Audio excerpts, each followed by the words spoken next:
There, I got this little silver face Fender Vibrochamp in for recapping, but the owner also said it's making a strange chirping noise on the tremolo. Let's see if we can hear it.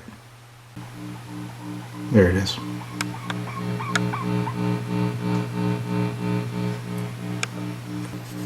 What I found when it would make the chirping noise, if I moved this disc cap, it would stop. The connection down here looks cold on the eyelet. As a matter of fact, if I rock this cap, I believe I'm seeing the lead moving in and out of that eyelet. So it's here for recapping, and I'm going to change these disc caps anyway. After that, I'll check and verify that the problem is permanently gone. So I changed out those caps, and I'm retesting the amp.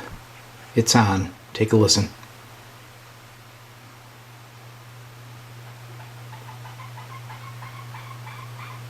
So the problem is still there, but then it just fades away. I thought to myself, well, maybe the problem isn't with the tremolo oscillator. Maybe it's a signal coming in from the preamp tube. So it's got a JJ installed. I'm going to put in a Mullard. Alright, the Mullard is installed. I just powered up the amp.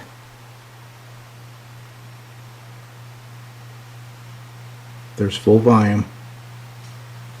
I can just hear that tremolo oscillator. The birdie is gone. So the birdie lives in the JJ. To verify, I put the JJ back in. Mr. Mullard's waiting.